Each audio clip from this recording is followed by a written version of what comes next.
All right. Hey, welcome to our chart spotlight on Frank Loesser. Frank is quite well known amongst people who are familiar with Broadway. He has written 5 Broadway shows, but more importantly, he has over 700 lyrical credits to his name, and also he wrote the music and lyrics for all of his 5 Broadway shows. He even wrote the book for one of them.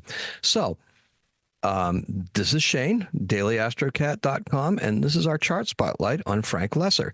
Now, Frank was born in New York City, and that would be in 1910. So our chart is going to be for June 29th, 1910. There he is.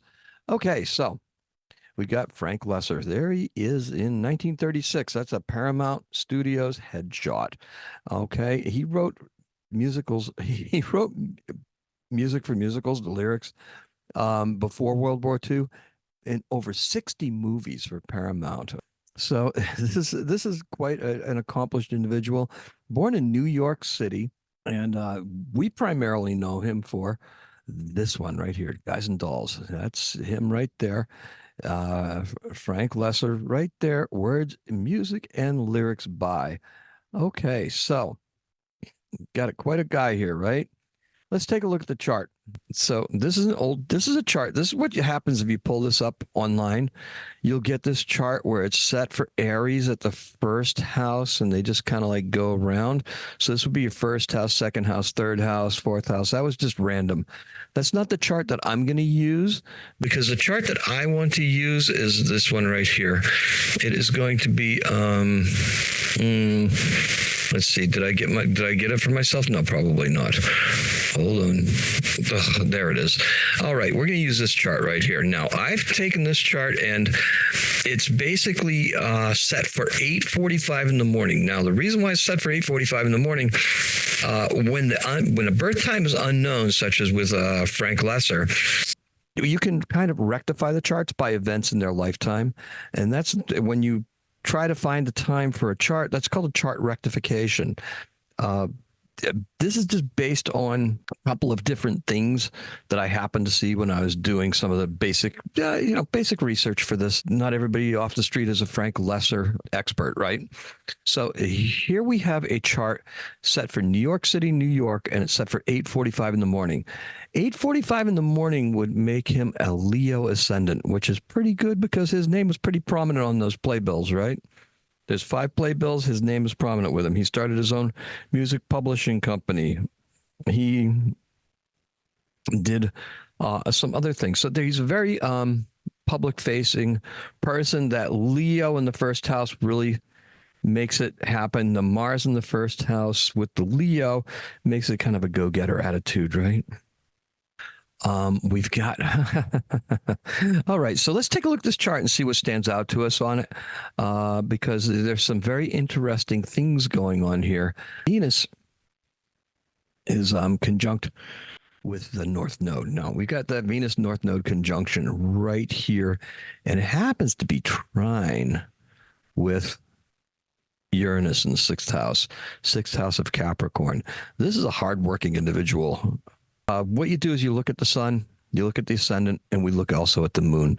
That moon in Pisces, that's a creative person, right? We've got Venus in the anaretic degree of Taurus. Now, Venus in Taurus is very much at home, and it's that appreciation of beauty, a good life. Also, it's very creative. So that creativity comes forward on steroids. Here, now there's one other interesting factor here that has to do with the moon. And the moon is opposing Jupiter down here. Now, that moon opposing Jupiter is something else. Jupiter is usually seen as a paternal influence. That would be the father. Now, his father was a piano teacher, okay? But he never taught Frank how to play piano. Frank couldn't read music. He wrote music. He had secretaries that would take down the tunes that he would peck out on a piano because he'd never learned how to read music. He didn't learn how to, he taught himself how to play the piano. He taught himself how to write songs and lyrics. And his father never taught him that. There's a tension there. But his father ended up dying when he was young, not very young, but his father died when he was 16, and you can see that moon in the eighth house. That's that tension, right? That eighth house, that's the house of changes. It's the house of coming into something, of inheritance, perhaps. So that very same thing that he resists, he kind of it's into. It's the music thing, right? It's the art. Pisces, that's art. That moon is at 28 degrees 51 minutes of Pisces. That's very, very close to that anaretic degree. That's only 9 seconds. That's only 9 minutes away.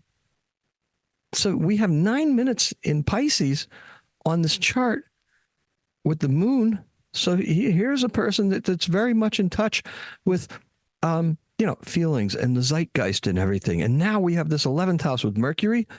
Boom. 11th house Mercury on this chart in Gemini. Talk about versatility, right? Frank Loesser was produced 5 Broadway plays. He's considered one of the most versatile, there's that word again, of all the Broadway composers. That's what he did. He's a versatile composer. He did 5 musicals, and they were all very much different from each other. Their names are Where's Charlie, Guys and Dolls, The Most Happy Fella, Green Willow, and How to Succeed in Business Without Really Trying. Now, all of these are award-winning. He had those EGOT things they talk about. He never won an Emmy because television wasn't a big focus back then, but he won an Oscar. And you know what he won an Oscar for? A song in 1948 that appeared in a movie, Baby It's Cold Outside. Now, 1948, Baby It's Cold Outside. He used to perform that at parties with his wife. And his wife was mad when he sold it to the studio because she was like, that's our song. You can't sell that song. Right? Okay. So here's our house of partnerships here. We've got the declining thing there. We also have, look, Venus on that anaretic degree, tied with his career. Look, and there's a nice square with that descendant right there. Okay, in that house of partnerships. He was married twice. Okay, he got divorced on his from his first marriage. He ended up having 5 children. And 5 children, you can see. Empty house down here in Sagittarius. That's our house of children, the 5th house. It's also a house of creativity. It's also a house of creative expression. It's not just because it's empty, it doesn't mean there's no action there. That's in Sagittarius. That's a good way to explore creativity. It's very explorational. The ruler of that would be the Jupiter in Libra, right? Jupiter in Libra. Hey, you got to balance everything out. You got to balance out what you do creatively and what you don't do creatively. Now, curiously enough, that Mars in the 1st house, this guy took some time off and he joined the Air Force during World War II. The Greatest Generation, that's what these guys did, right? So when he joined the Air Force, he was with the Special Operations for Entertainment, and he ended up writing Praise the Lord and Pass the Ammunition. He wrote a ballad of, I think it's called Ballad of Billy Rogers. Is that what it is? You've got a guy who did his patriotic duty. He did what he had to for country. That's that larger we of Aquarius, right?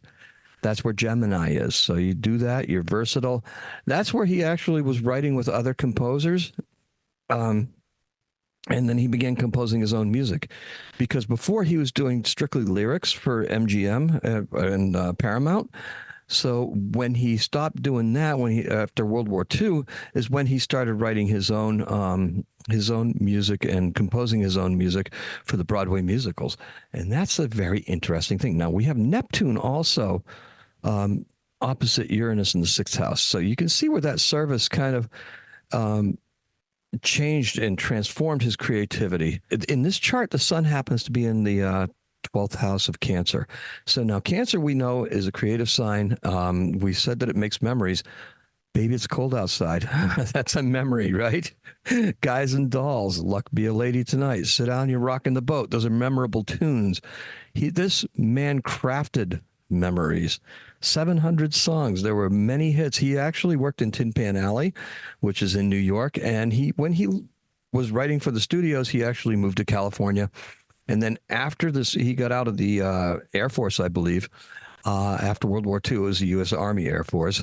He moved back to New York to start writing musicals. And New York was the place where his heart was at and that he loved the best. So we have the sun, 12th house in New York City, right? And 12th house suns.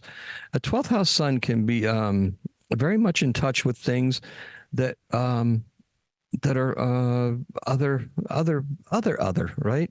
That's the Pisces house. So what is he doing in the 12th house with a 12th house sun? A 12th house sun opens us up to the feelings of other people. He's able to tap into a creative zeitgeist, particularly with that Mercury being in the 11th house, just being able to use that knack, that uncanny knack for finding a song, for being able to express it, to be able to do it in such a way. And with that creativity sitting right there in Venus, holy cow. Yeah, and that's conjunct the North Node. That's what he's born to do. This guy is born to be a versatile entertainer. He won that Oscar that I told you about. He also won a Pulitzer Prize for one of his plays. He won Tony Awards, and surely there's a Grammy in there as well.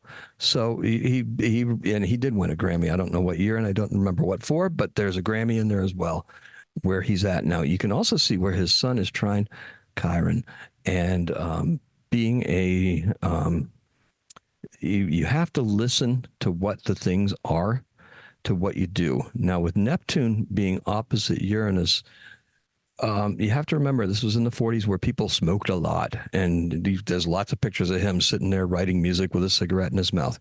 He died at the age of 59 of lung cancer. So that's not to say that this is a bad aspect here, but with Neptune being in that 12th house, and Neptune is addictions, and we all know that nicotine is very much an addiction, and it's opposite Uranus here. There's nothing to give us timing or anything like that, but it should not surprise anyone that this should be ultimately what would happen, right? Pluto being in the 11th house is kind of interesting because that's that generation, right? They got up and they had the power in the collective, the communication, the ideas, the thinking, right? They had to go out there and figure out how they can get stuff to work. How can they make this happen?